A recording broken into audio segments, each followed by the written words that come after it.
Hello बच्चों, आपके अपने यूट्यूब चैनल कोचिंग क्लास में आपका स्वागत है। आज प्रैक्टिस सेट 2 में हम क्वेश्चन नंबर 21 के सभी पार्ट देखेंगे। इसके पिछले वीडियो में प्रैक्टिस सेट 2 के 20 बहुविकल्पीय प्रश्न हमने सॉल्यूशन के साथ उनका ऑप्शन बताया था। आशा करते हैं वो वीडियो आप लोग देखे हैं। और फिर आज हम क्वेश्चन नंबर 21 के सभी पार्ट हल करेंगे। तो आइए देखा जाए क्वेश्चन नंबर 21 का पहला पार्ट का।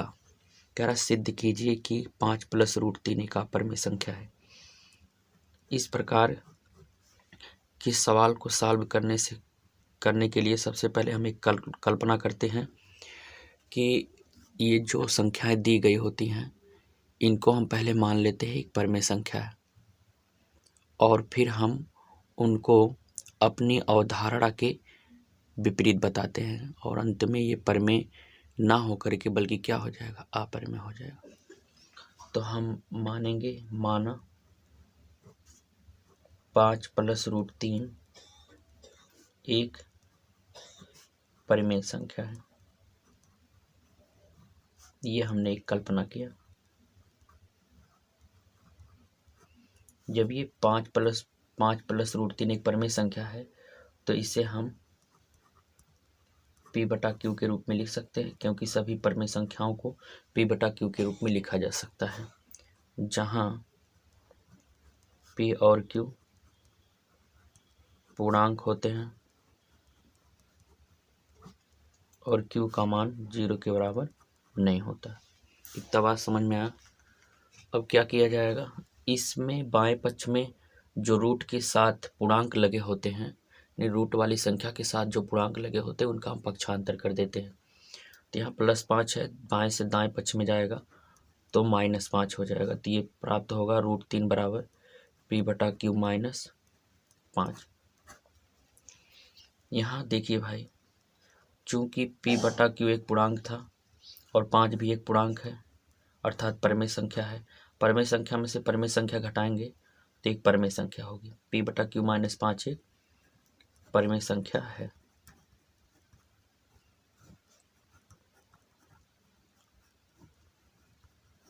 इसलिए आप लिख सकते हैं कि √3 भी एक परिमेय संख्या होगी।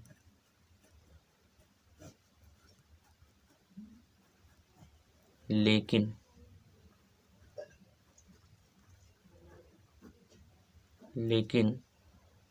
√3 ये सिद्ध किया जा चुका है कि √3 एक अपरिमेय संख्या है।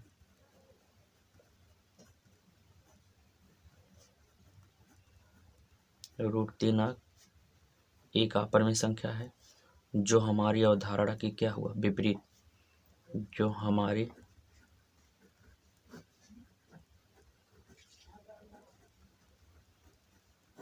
अवधारणा के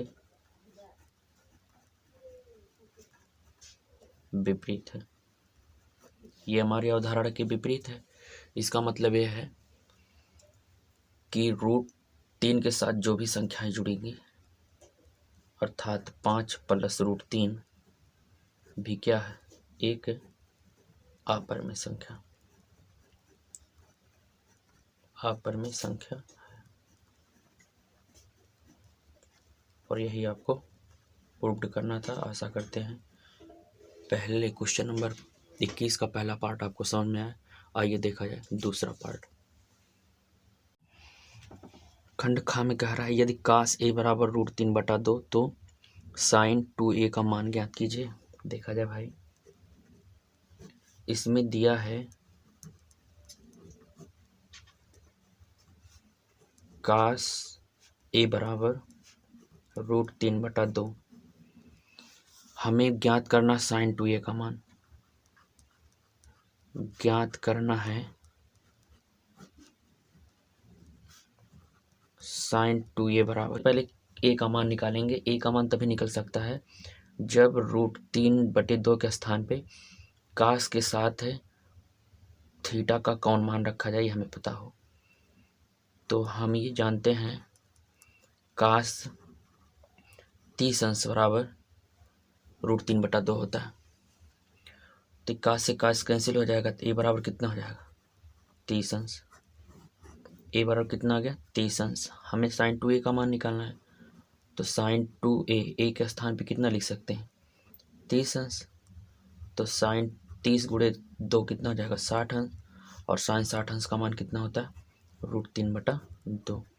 आशा करते हैं इस क्वेश्चन का सलूशन आपको समझ में आया। आइए देखा जाए अगला क्वेश्चन। सिद्ध कीजिए बेलन के आयतन का 2 गुना उसके वक्र पृष्ठ और आधार की त्रिज्या के गुणनफल के बराबर है। एक बेलन है, उसके आयतन का 2 गुना हमको सिद्ध करना है।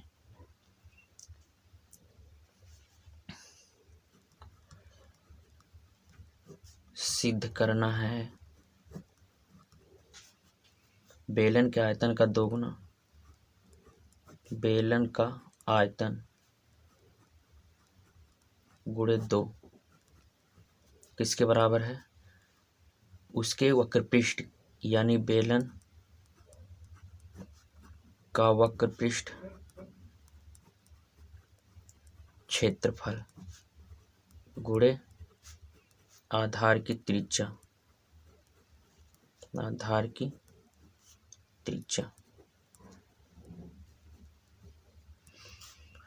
तो सबसे पहले हम मान लेते हैं, माना बेलन की त्रिज्या स्मॉल r इकाई, ऊंचाई स्मॉल h इकाई, तब बेलन का आयतन कितना होता है, बेलन का आयतन ये होता है πr² h मात्रक घन इकाई, और इसका वक्र पृष्ठीय क्षेत्रफल कितना होता है, वक्र पृष्ठीय क्षेत्रफल होता है, बेलन का वक्र पृष्ठीय क्षेत्रफल 2πr h मात्रक वर्ग इकाई। तो हमें सिद्ध करना है बेलन के आयतन का 2 गुना बेलन का वक्र पृष्ठीय क्षेत्रफल और आधार की त्रिज्या के गुणनफल के बराबर है। तो इसका लेफ्ट हैंड साइड ले लिया जाए। लेफ्ट हैंड साइड 2 गुणे बेलन का आयतन,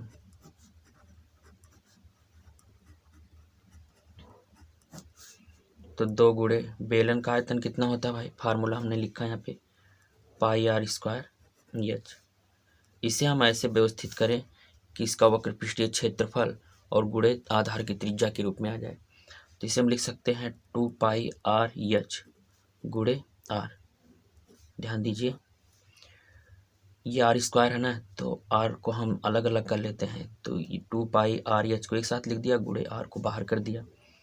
और 2πr का मान किसके बराबर होता है, वक्र पृष्ठीय क्षेत्रफल के बराबर, वक्र पृष्ठीय क्षेत्रफल, और गुणे ये r क्या माने थे, आधार की त्रिज्या, तो यहाँ लिख सकते हैं आधार की त्रिज्या, और ये किसके बराबर हो गया, राइट हैंड साइड के। और यही आपको प्रूव करना था, ये प्रूव होगा। देखा जाए फिर से भाई, कह रहा सिद्ध कीजिए बेलन के आयतन का 2 गुना, मतलब बेलन के आयतन का 2 गुना उसके वक्र पृष्ठीय क्षेत्रफल और आधार की त्रिज्या के गुणनफल के बराबर होता है।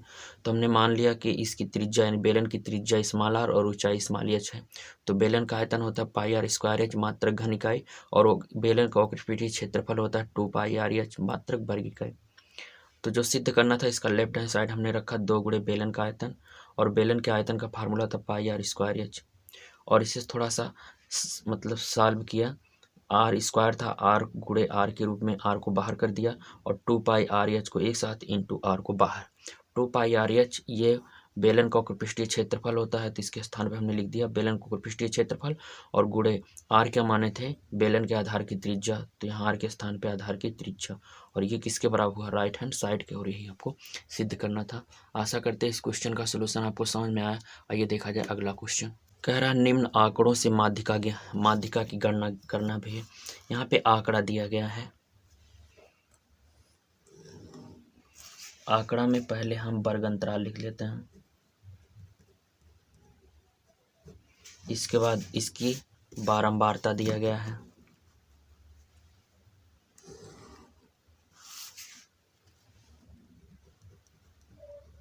बारंबारता, वर्ग अंतराल दिया है 0 से 10, 10 से 20, 20 से 30, 30 से 40, 40 से 50 और बारंबारता दिया है 2, 8, 30, 15, 5। जो माध्यिका का फार्मूला है भाई, माध्यिका ज्ञात करने का फार्मूला होता है यल प्लस n/2 माइनस CF बटे F गुणे H। तो सबसे पहले संचयी बारंबारता यहाँ से निकालेंगे। CF का मान, CF का मान निकाला जाए, ये लिखेंगे 2, 2 में 8 जोड़िए 10, 10 में 30 जोड़िए 40, 40 और 15 55 और 55 5 60। यहाँ 8 2 10, 10 30 40, 10 30 40, 40 10 50 5 55 5 60। तो यहाँ से सिग्मा एफ का मान n के बराबर होता है। तो n का मान कितना हो गया 60। तो यहाँ से हम n/2 का पहले मान निकालेंगे। तो n/2 का मान 60/2 बराबर कितना हो जाएगा 30। इस 30 से बड़ा देखिए महत्तम संचयी बारंबारता कौन सा है 40 है। तो इसी वाले को ऐसे कवर कर लीजिएगा भैया।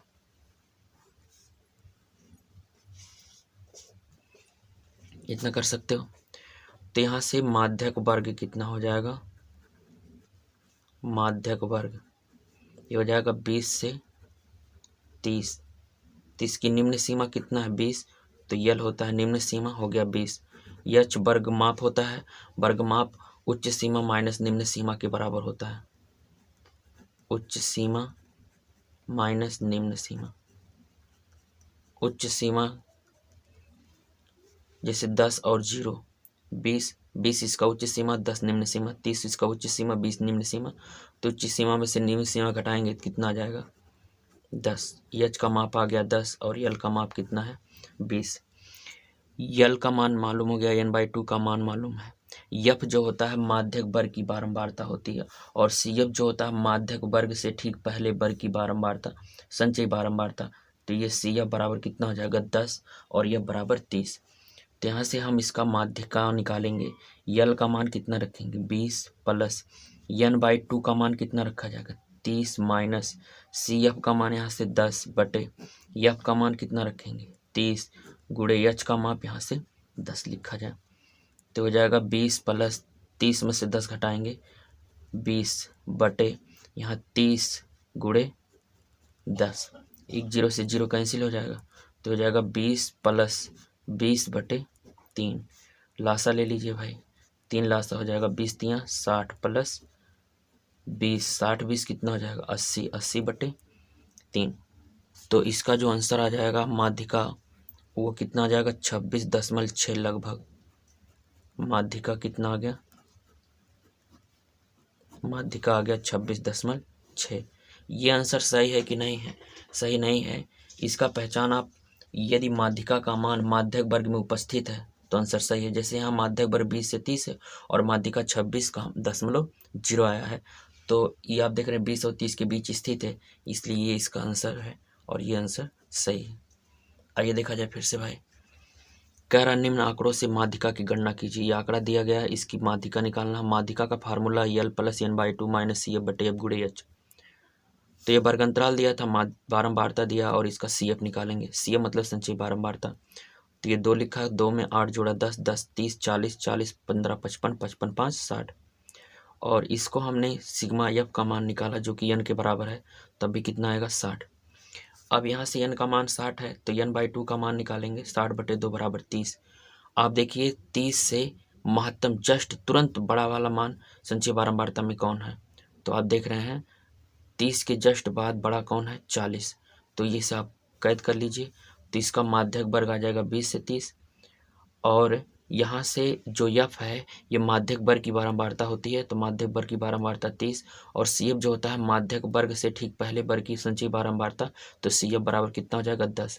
यहाँ से माध्यक वर्ग से निम्न सीमा निकालेंगे तो 20 हो जाएगा। यक्ष का माप निकालेंगे उच्च सीमा माइनस निम्न सीमा, 30 में से 20 घटाने कितना हो जाएगा 10। सभी मानों को रख करके हमने सॉल्व किया तो माध्यिका पाया 26.6।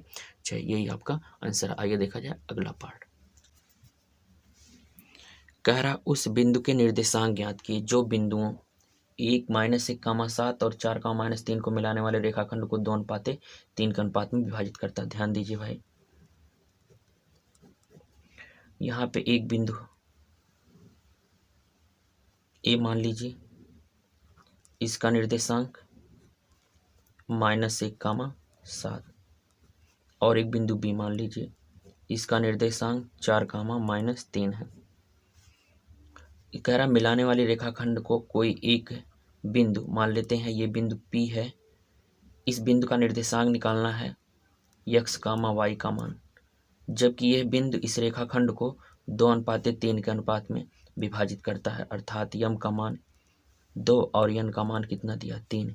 यहाँ से x1, y1 पहला निर्देशांक, दूसरा है x2, y2 दूसरा निर्देशांक। तो हमें यहाँ से प्राप्त हो गया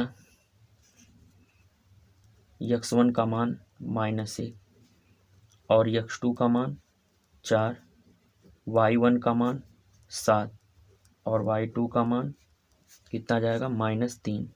इसके अलावा m का मान 2 और n का मान कितना है 3। ये तो मिला। तो P बिंदु अंतः विभाजन फार्मूला लगाएंगे। अंतः विभाजन सूत्र से, अंतः विभाजन सूत्र से बिंदु P का निर्देशांक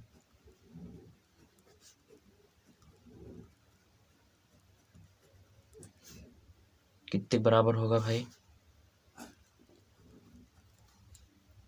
ये गुणा आप x2 गुणे m प्लस n गुणे x1 बटे m प्लस n, फिर m का गुणा y2 के साथ, तो ये हो जाएगा m गुणे y2 प्लस n का गुणा y1 के साथ n गुणे y1 बटे m प्लस n। इसे भैया m into x2 plus n into x1 लिख सकते हैं, जिसे हमने इसी बाद में लिख दिया, उसे घबराइएगा मत। तो यहाँ से P बिंदु का निर्देशांक कितना है x, y है। तो भाई देखिए x2 का मान कितना रखेंगे 4 गुणे m का मान 2 प्लस n का मान 3 गुणे x1 का मान -1 बटे m 2 है और n 3 है। फिर m का मान 2 गुणे y2 का मान यहाँ से -3 प्लस n का मान 3 गुणे y1 का मान कितना है यहाँ पे 7 बटे 2 प्लस 3। ये हो जाएगा 4 दूनी 8 -3 बटे 3 दूनी 5, 3 दूनी 6 -6 प्लस 7 त्रिक 21 बटे 5। तो हो जाएगा 8 में से 3 घटाएंगे 5, 5 बटा 5, 21 में से 6 घटाइए 15, 15 बटे 5। सॉल्व करेंगे तो हो जाएगा 1, 3। तो x, y का मान कितना आ गया 1, 3। अतः बिंदु P का निर्देशांक,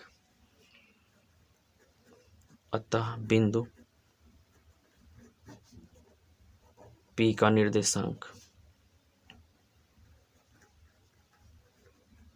कितना हो जाएगा भाई 1, 3। आशा करते हैं इस क्वेश्चन का सलूशन आपको समझ में आया।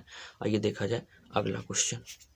कह रहा के किस मान के लिए बिंदु k, -1, 2, 1 और 4, 5 एक ही सरल रेखा पर होंगे। सरल रेखा की स्थिति में त्रिभुज के क्षेत्रफल का मान 0 के बराबर होता है। एक तो ये कंडीशन हुआ।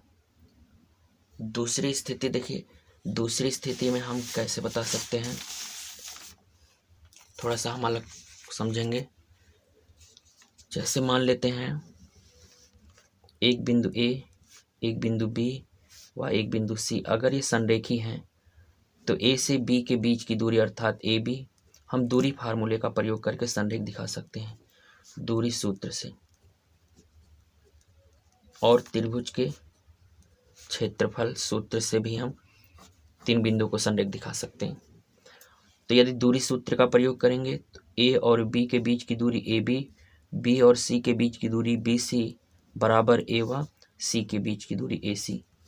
यदि ऐसा है तो हम बता सकते हैं ए कामा बी व सी क्या है, संरेखी हैं। और अगर ये बराबर नहीं होगा तो वो संरेखी नहीं होंगे। त्रिभुज के क्षेत्रफल में क्या है, संरेख दिखाने के लिए संरेख की स्थिति में त्रिभुज का क्षेत्रफल किसके बराबर होता है, 0 के।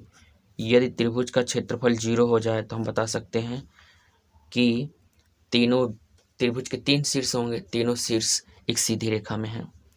और यदि त्रिभुज का क्षेत्रफल 0 के बराबर नहीं है, त्रिभुज का क्षेत्रफल नॉट इज इक्वल टू 0, तो हम बता सकते हैं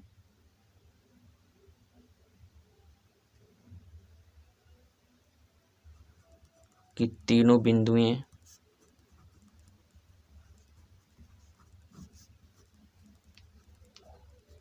संरेख में नहीं है, संरेखी नहीं है। फिर से देखेंगे, संरेख दिखाने के दो स्थितियां होती हैं। एक दूरी सूत्र से भी दिखाया जा सकता है और त्रिभुज के क्षेत्रफल सूत्र से भी दिखाया जा सकता है। दूरी सूत्र का अगर हम प्रयोग करेंगे और इसमें तीन बिंदुएं ए बी व सी को अगर संरेख दिखाना है तो ए व बी के बीच की दूरी प्लस बी व सी के बीच की दूरी का योगफल का मान ए और सी, मतलब बिंदु ए और सी के बीच की दूरी के बराबर होगा। तो हम कह सकते हैं तीनों बिंदु संरेख हैं। और यदि A B plus B C not is equal to A C, तो हम कह सकते हैं ए बी व सी असंरेखी हैं, मतलब सीधी रेखा में नहीं है। ऐसे त्रिभुज के क्षेत्रफल, मतलब कोई भी त्रिभुज होगा तो इसके 3 शीर्ष होंगे और त्रिभुज का क्षेत्रफल यदि 0 है तो हम बता सकते हैं कि जो त्रिभुज के 3 शीर्ष हैं वो इस सीधी रेखा में हैं। और यदि त्रिभुज का क्षेत्रफल 0 नहीं होता है तो बताया जा सकता है तीनों बिंदु क्या है, असंरेखी हैं, मतलब सीधी रेखा में नहीं है। तो इन दोनों में से कोई भी कंडीशन लगा के बताया जा सकता है। तो हम त्रिभुज के क्षेत्रफल का प्रयोग करके देखेंगे कि संरेखी है कि नहीं है। कह रहा है के किस मान के लिए बिंदु के कामा -1, 2 कामा 1 और 4 कामा 5 एक ही रेखा पर होंगे। तो यहाँ इसे हम दिखाएंगे त्रिभुज के क्षेत्रफल के द्वारा। इस त्रिभुज मान लिया गया जिसका निर्देशांक के है, एक शीर्ष का निर्देशांक के कामा -1, एक शीर्ष बी है जिसका निर्देशांक 2 कामा 1 और तीसरा शीर्ष सी है जिसका निर्देशांक 4 कामा 5 है। यहाँ लिखेंगे चूंकि बिंदु ए बी व सी संरेखी हैं। अगर ये संरेखी हैं तो हम बता सकते हैं कि इस त्रिभुज का क्षेत्रफल, एरिया त्रिभुज ए बी सी बराबर किसके होगा, 0 के। और त्रिभुज के क्षेत्रफल का फार्मूला 1/2 गुणे, फार्मूला ना लगाएं, हम यहाँ पे ट्रिक लगा देते हैं। यहाँ पहला निर्देशांक लिखिए भाई, इसके बाद दूसरा निर्देशांक कितना है, 2 कामा 1, फिर तीसरा निर्देशांक लिख दीजिए 4 कामा 5 और जो पहला निर्देशांक लिखे हैं इसे लास्ट में लिख दीजिए के कामा -1। उसके बाद भी ऐसे तिरछा गुणा कराइएगा। जैसे के का गुणा 1 में कराएंगे तो के फिर माइनस लगा होता है, 2 का गुणा -1 में -2 और ये माइनस हो जाएगा +2, फिर प्लस, फिर 2 का गुणा 5 में कराइए, 2 पंचे 10 माइनस, 4 का गुणा 1 में 4 एकम 4 प्लस, 4 का गुणा -1 में -4 माइनस लगा होता है, फिर के का गुणा 5 में तो 5 के, और ये बराबर किसके हो जाएगा, 0 के। 1/2 बाएं पक्ष में उपस्थित पूरे पद के साथ गुणा करा रहा है तो दाएं पक्ष में जाके भाग कराएगा। तो 1/2 का भाग 0, जब 0 में 1/2 से भाग कराएंगे तो 0 हो जाएगा। तो यहाँ बचेगा के + 2 और यहाँ पर कितना, 10 में से 4 घटाइए 6 और यहाँ पे ब्रैकेट खोल दिया जाए यदि, चलो अभी बाद में खोलते हैं, -4 - 5 के बराबर 0, ब्रैकेट खोलिए, के + 2 प्लस 6, ब्रैकेट के सामने प्लस चिन्ह है तो अंदर का चिन्ह परिवर्तित नहीं होगा। प्लस माइनस मिलके -4 और यहाँ प्लस माइनस मिलके -5 के बराबर 0। यहाँ के प्लस में और 5 के माइनस में है, 5 बड़ा है माइनस आएगा, 5 में से के घटा देंगे, 5 के में से के घटाइएगा तो 4 के हो जाएगा। और यहाँ पर देखिए 6 और 2 जोड़ेंगे 8, 8 में से 4 घटाइएगा तो +4 बराबर कितना हुआ 0। के का मान निकालना है, -4 के को बाएं पक्ष में रखिए और +4 को दाएं पक्ष में, तो -4 हो जाएगा। तो के बराबर हो जाएगा -4 बटे -4 और ये कैंसिल हो जाएगा। के का मान कितना आ जाएगा, के का मान 1 आ गया। अतः लिख सकते हैं, अतः के बराबर 1 के लिए बिंदुएं संरेखी हैं।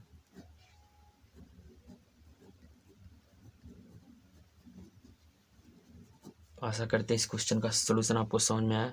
आइए देखा जाए अगला क्वेश्चन।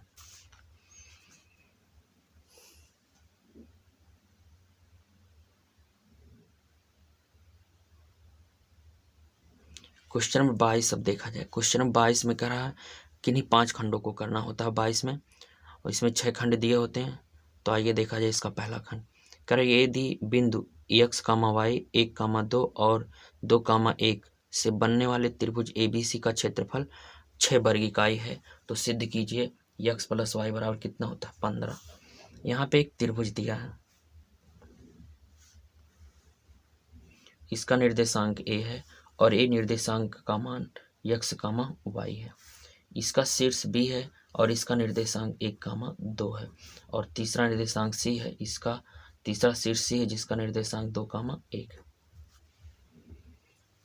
त्रिभुज के क्षेत्रफल का मान दिया है 6 वर्ग इकाई। त्रिभुज ABC में एरिया ऑफ त्रिभुज ABC बराबर दिया है 6 वर्ग इकाई। त्रिभुज के क्षेत्रफल का फार्मूला निकालने का तरीका है, त्रिभुज के क्षेत्रफल को अगर हम फार्मूले से ना निकालें, तरीके से निकालें तो कैसे निकालेंगे, तीनों शीर्ष को अलग अलग लिख दीजिए, x, y 1, 2 और 2, 1 और जो पहला शीर्ष का निर्देशांक लिए थे वही लास्ट में लिख दीजिए x, y। फिर तिरछा गुणा कराइएगा ऐसे, x का गुणा 2 में तो हो जाएगा 2x माइनस 1 का गुणा y में तो y हो जाएगा प्लस, फिर 1 का गुणा 1 में तो 1 आ जाएगा माइनस 2 का गुणा 2 में कितना हो जाएगा 4 प्लस 2 का गुणा y में तो 2y माइनस 1 का गुणा x में तो 1 इंटू x और ये बराबर किसके हो जाएगा 6 वर्ग इकाई के।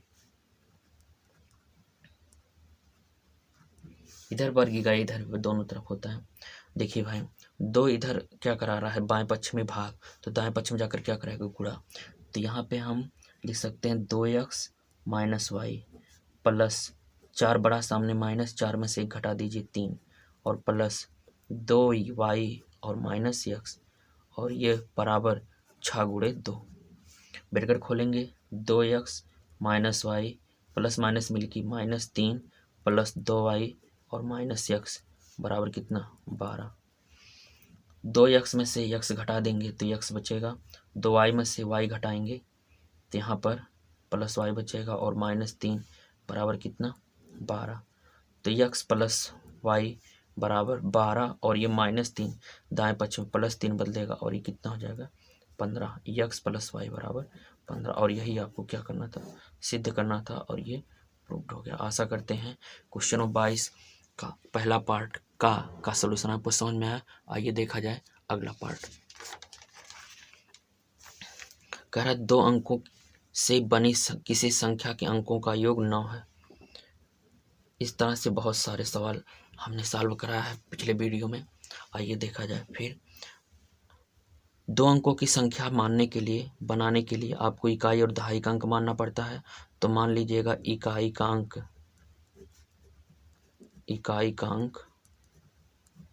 x और दहाई का अंक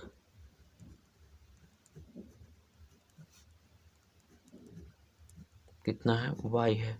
तो संख्या कितनी हो जाएगी, दहाई में 10 से गुणा, इकाई में 1 से और दोनों को जोड़ दिया जाए यानी 10y प्लस x हो जाएगा। इतना बात समझ में आया भाई। पहला शर्त क्या दिया है, शर्त दिया अंकों का योगफल, अंकों का योगफल बराबर 9 दिया। अंकों का योगफल अंक x, इकाई का अंक x और दहाई का अंक y, यानी x प्लस वाई बराबर 9। इस समीकरण नंबर 1। कोई दिक्कत इतने भाई नहीं। फिर कह रहा है कि यदि संख्या के अंक उलट दिए जाएं तो नई संख्या जो बनेगी वो संख्या पुरानी संख्या मूल संख्या 27 अधिक होगी। यानी जैसे भाई इकाई और दहाई का अंक है ना, तो एक संख्या 10y प्लस x मिला है। अगर अंकों का स्थान पलट दिया जाए, यानी इकाई का अंक y मान लिया जाए और दहाई का अंक x मान लिया जाए, तो जो नई संख्या होगी वो संख्या पुरानी संख्या से यानी मूल संख्या से कितना अधिक है, 27। कहने का मतलब है मूल संख्या में अगर 27 जोड़ दिया जाए तो जो नई संख्या मिलेगी, अंकों को उलटने से जो नई संख्या मिलेगी उसके क्या हो जाएगा, बराबर हो जाएगा। दूसरा शर्त देखिए ध्यान से, अंकों को पलटने से बनी नई संख्या, अंकों को उलटने से बनी नई संख्या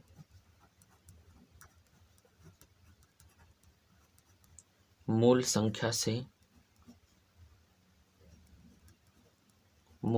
से कितना अधिक था, 27 अधिक था। इसका मतलब है अगर मूल संख्या में 27 जोड़ दिया जाए तो अंकों को उलटने से बनी संख्या की क्या हो जाएगा, बराबर। तो अंकों को उलटने से बनी संख्या कितनी हो जाएगी, 10x प्लस वाई। भाई इकाई का अंक y और दहाई का अंक x हो जाएगा, तो दहाई में 10 से गुणा, इकाई में 1 से गुणा, दोनों को जोड़ दिया गया। और मूल संख्या कितना दिया था, 10y प्लस x, और इसमें कितना जोड़ा जाए, 27। अगर मूल संख्या में 27 जोड़ दें तो अंकों को उलटने से बनी संख्या की क्या हो जाएगा, बराबर हो जाए। इतनी बात समझ में आया होगा भाई। इसे सॉल्व किया जाए, 10x प्लस वाई, ये प्लस 10y बाएं पक्ष माइनस 10y में बदलेगा, प्लस x बाएं पक्ष माइनस x, और बराबर किसके हो गया, 27 के। 10x में से x घटा देंगे तो 9x, और 10y में से y घटाएंगे तो माइनस 9y। क्यों, क्योंकि 10 बड़ा उसके सामने माइनस, तो माइनस लिया जाएगा, बराबर 27। 9 कॉमन कर लिया जाए, x माइनस वाई बराबर 27। 9 एक कम 9, 9 तिरिक 27। तो यहाँ से मिल जाएगा x माइनस वाई बराबर 3। समीकरण नंबर 2। समीकरण 1 व 2 को सॉल्व करना, भैया गलती हो गई, 3 है ये, x माइनस वाई बराबर 3। तो यहाँ से x और y का मान सॉल्व किया जाए, संख्या मिल जाएगा। तो हम क्या करेंगे, विलोपन विधि का प्रयोग करेंगे। समीकरण 1 में 2 को जोड़ देंगे। एक है x प्लस वाई बराबर 9 और 2 है x माइनस वाई बराबर 3। ये देखिए बर्बाद हो गया, x में x जोड़ देंगे, 2x बराबर कितना, 9 3 12, तो 2 एक कम 2, 2 छक 12, x बराबर कितना हो जाएगा, 6। अब x का मान कहीं भी रख दीजिए, चाहे 2 में रख दीजिए चाहे 1 में रख दीजिए। तो x का मान 2 में रख देते हैं या 1 में रख देते हैं। 1 में रखने पर 1 में रखेंगे तो x के स्थान पे 6 प्लस वाई बराबर 9, तो y बराबर 9 माइनस 6 बराबर कितना हो जाएगा, 3। तो y का मान आ गया 3। अतः संख्या कितना मिला था, 10y प्लस x मिला था भाई। 10 गुणे y का मान कितना हो जाएगा, 3, और x का मान 6, तो कितना हो जाएगा संख्या, 36। ये संख्या आ गई 36। आशा करते हैं इस क्वेश्चन का सलूशन आपको समझ में आया। आइए देखा जाए अगला पार्ट।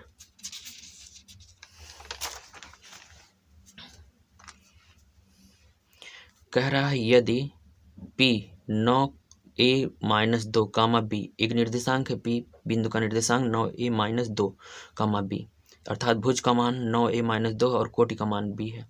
दूसरा निर्देशांक 3a प्लस 1 कामा माइनस 3 और तीसरा निर्देशांक 8a कामा 5 है को मिलाने वाले रेखाखंड को यदि कोई बिंदु 3:1 के अनुपात में विभाजित करता है तो a और b का मान निकालना है। पहले हम यहाँ पे एक चित्र बनाते हैं, डायग्राम के द्वारा समझाएं।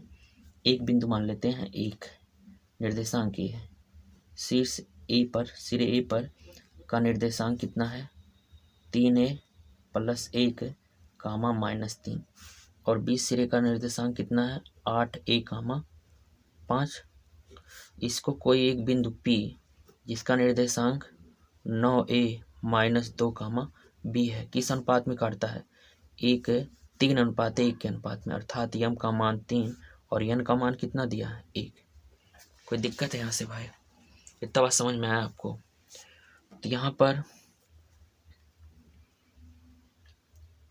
यहाँ पे आप सॉल्यूशन में बता सकते हैं। अंतः विभाजित कर रहा है तो अंतः विभाजन का फार्मूला हम लगाएंगे इसमें।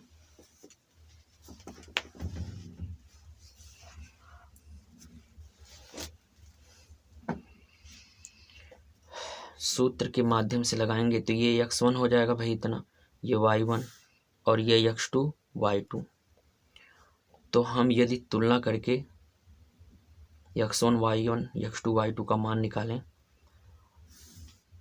तो यहाँ से x1 कामा y1 मिल जाएगा और यहाँ से x2 कामा y2 मिल जाएगा।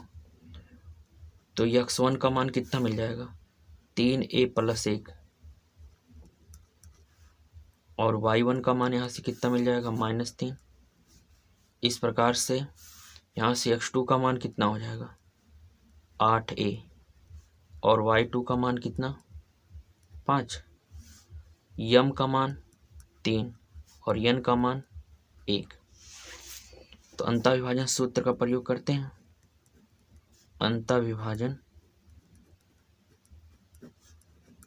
सूत्र से, अंतः विभाजन सूत्र क्या है? बिंदु P का निर्देशांक निकालेंगे यदि का निर्देशांक, तो ये हो जाएगा यम इंटू x2 प्लस यन इंटू x1 बटे यम प्लस यन कामा, अब कोट के साथ गुणा, यम इंटू y2 प्लस यन का गुणा कोट के साथ यन इंटू y1 बटे यम प्लस यन। P का निर्देशांक दिया है, कितना दिया भाई? 9a माइनस 2 कामा b और यहाँ से यम का मान 3 गुणे x1 का मान 3a + 1 प्लस यन का मान कितना रखेंगे? 1 गुणे x1 का मान, सॉरी यहाँ पे x2 रहेगा, गलती हो गई।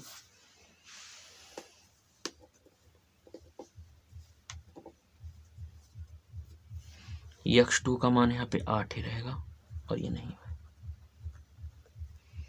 फिर x1 का मान यहाँ पे रखेंगे 3a + 1 बटे यम का मान 3 यन का मान 1 कामा, यम का मान रखेंगे 3 गुणे y2 का मान कितना रखेंगे? 5 प्लस यन का मान 1 गुणे y1 का मान -3 बटे 3 + 1।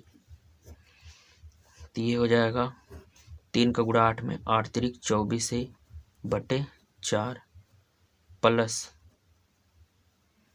3a + 1, 1 का गुणा कराएंगे तो 3a + 1 और यहाँ पर 5 तियाँ 15 माइनस 3 1 कम 3 बटे 4। ये हो जाएगा भैया कितना? 24 3 27a + 1 बटा 4 कामा 15 में से 3 घटाइए 12 बटे कितना हो जाएगा? 4। यहाँ पे भाई जगह कम है, ये लगा देते हैं यहाँ पे। ये इसका निर्देशांक है 9a माइनस 2 कामा b, यहाँ पे लगाते हैं, दिखाई देगा भाई? हाँ, तो ये दिया है 9a माइनस 2 कामा b बराबर 4 से भाग कराएं, 4 1 कम 4 3 12, तो यह हो जाएगा 27a + 1 बटे 4 कामा 3। अब ये देखिए इधर का निर्देशांक इस निर्देशांक के बराबर ये तभी संभव है जब भुज भुज के बराबर होगा, कोटि कोटि के बराबर। जब भुज भुज के बराबर हो और कोटि कोटि के बराबर हो। तो यहाँ से जब 9a माइनस 2 का मान भुज के बराबर अर्थात 27a + 1 बटे 4 के बराबर रखते हैं तो 4 दाएं पक्ष में भाग बाएं पक्ष में गुणा कराएगा। 4 का गुणा 9 में 9 चौक 36a माइनस 4 दूनी 8 बराबर 27a + 1। चलिए भाग कराते हैं। पहले हम a को एक पक्ष में लाते हैं तो 36a + 27 दाएं पक्ष में -27a हो जाएगा +1 और ये -8 दाएं पक्ष में +8 हो जाएगा। 36 में से 7 घटाइए, 9a बराबर यहाँ 9, 9 से 9 कैंसिल, a बराबर कितना हो जाएगा 1। और जब कोटि कोटि के बराबर हो, कोटि यहाँ पर कितना है b और यहाँ पे कितना है कोटि 3, तो यहाँ से b का मान कितना आ गया 3।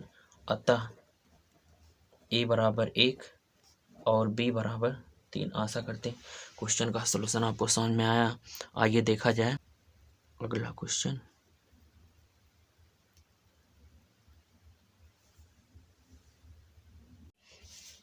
खंड घ में कह रहा है चित्र में यदि BD परपेंडिकुलर AC, यहाँ पे भी देखिए BD जो है ये परपेंडिकुलर AC यानी AC पर लंब है, यानी D का मान 90 अंश है। और CE रेखा AB पर परपेंडिकुलर है। इसका मतलब अगर हम दो यहाँ समकोण त्रिभुज बनाएं तो दो समकोण त्रिभुज इस तरह से मिलेगा। ध्यान दीजिएगा, यहाँ पे हम पहले अगर AEC की बात करें, AEC में तो E 90 अंश का है ना भाई, AEC, तो यहाँ A लिख देते हैं और ये C ऊपर लिख देते हैं।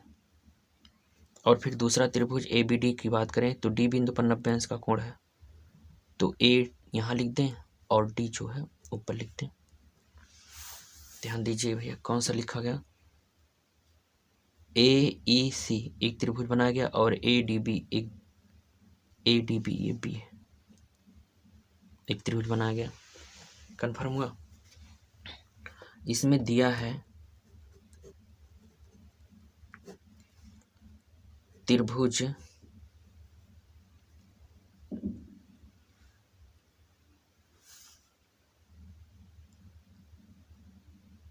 इसमें दिया है भाई चित्र में BD परपेंडिकुलर AC और CE परपेंडिकुलर AB। BD लंबवत है AC पर और CE लंबवत है AB पर। सिद्ध करना है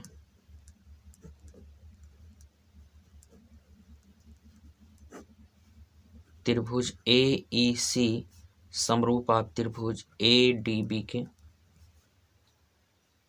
यहाँ पे उत्पत्ति देखिए, दोनों त्रिभुज को ले लिया जाए, त्रिभुज AEC व त्रिभुज ADB में देखिए भाई कोण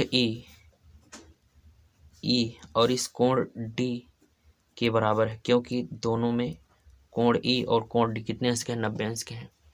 और पहले त्रिभुज का कोण A बराबर है दूसरे त्रिभुज के कोण A के, क्योंकि दोनों में क्या है, कॉमन है।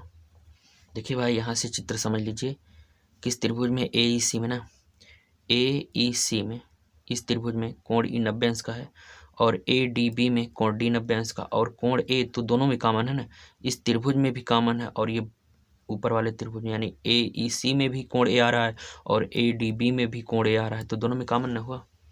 तो यहाँ से हम कौन सा नियम लगाएंगे, बाई एंगल नियम से, समरूपता का नियम से आप बता सकते हैं त्रिभुज AEC समरूप आप त्रिभुज ADB के। आशा करते हैं इस क्वेश्चन का सलूशन आपको समझ में आया। आइए देखा जाए अगला क्वेश्चन।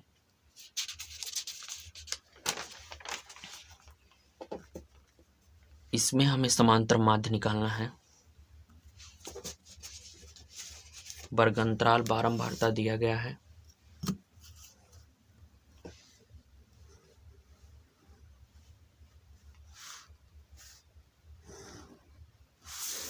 ये वर्गांतराल दिया है, इसमें 0 से 10, 10 से 20, 20 से 30, 30 से 40 और 40 से 50 दिया। ये बारंबारता यहाँ पे है, यानी f का मान कितना दिया भाई, 5, 12, 25, 10, 8। समांतर माध्य यानी x बार बराबर होता है सिग्मा fx बटे सिग्मा f, जहाँ x जो है वर्ग चिन्ह है, तो हम यहाँ पे x का मान निकालेंगे। दोनों वर्गांतरालों की योग का आधा यानी 10 + 0 बटे 2 बराबर कितना हो जाएगा 5, 20 + 10 30, 30 बटे 2 बराबर 15, 30 और 20 जोड़ेंगे 50, 50 में 2 से भाग करें कितना होगा 25। देखिए भाई 5 के बाद 10, 5 के बाद 15 यानी 10 का वृद्धि हुआ, 15 के बाद 25, 10 की वृद्धि, 25 में 10 जोड़ें कितना हो जाएगा 35, और 35 में 10 जोड़ें कितना हो जाएगा 45। ये एफ का मान आ गया। अब एफ एक्स का मान निकालिए, यानी एफ और एक्स का क्या कराना है गुणा। देखिए भाई एफ एक्स का मान निकालेंगे, 5 का गुणा 5 में 25 आ जाएगा, 15 गुणा 12 में 180, 25 गुणे 25 625, और 35 गुणे 10 350, 45 गुणे 8 हो जाएगा 360। तो यहाँ से सिग्मा एफ एक्स का मान निकालेंगे, तो इनका योग करेंगे तो योग आएगा 1540, और सिग्मा एफ का मान निकालिए तो आ जाएगा 60। अब हम समांतर माध्य निकालेंगे, तो इसमें हम मान रख देते हैं। सिग्मा एफ एक्स का मान 1540, सिग्मा एफ का मान 60। 0 से 0 कैंसिल, 6 से भाग कराइए, 6 दूनी 12, 6 त्रिक 18 ज़्यादा, 6 दूनी 12, 12 3 15 34, और 6 छवा की 36 ज़्यादा हो जाएगा, 34 ही ना, 6 पंच 30, 5 बार ले जाएं, 4 34, 10 में लगाएंगे 0, तो 40, 6 छवा 36, 6 सत्ते 42 ज़्यादा हो जाएगा, तो 6 छवा की 36 और 4 40, फिर 6 छवा की 36, ऐसे ही आता रहेगा। तो ये हो जाएगा 25.6, और अगर एक 6 को छोड़ें तो ये 6, फिर कितना हो जाएगा 7, ऐसे भाई 6 आता रहेगा ना, इस 6 को छोड़ेंगे तो इसमें तो समांतर माध्य कितना हो गया 25.67। आशा करते हैं इस क्वेश्चन का सलूशन आपको समझ में आया। तो और गुणे यच का माप कितना लिखेंगे, तो हो जाएगा 3 + 8 में से 7 घटाइए 1 गुणे 2, इसका गुणा इसके साथ करा दिया गया, 8 दूनी 16 माइनस 7 और 2 जोड़ेंगे 9, तो हो जाएगा 3 + 2/16 में से 9 घटाइए 7, लासा लेंगे, 7 का गुणा 3 में 7 त्रिक 21 और 2 23 बटे कितना हो जाएगा 7, ये तो होगा भाई। तो भाग कराएंगे तो आ जाएगा 3.28 लगभग में। तो बहुलक का मान कितना आ गया, बहुलक का मान आ गया 3.28। और ये आंसर सही है कि नहीं, अगर ये बहुलक का मान बहुलक वर्ग में उपस्थित है तो आंसर सही है, 3.28 है, और बहुलक वर्ग 3 से 5 है, तो 3.8 3 और 5 के बीच स्थित है, अतः यह आंसर सही है, और ये इसका आंसर है। और इस तरह से आज का सेशन यहीं तक रहेगा। आगे वाले क्वेश्चन अगले पार्ट में, अगले वीडियो में बताया जाएगा। तब तक के लिए जय हिंद दोस्तों।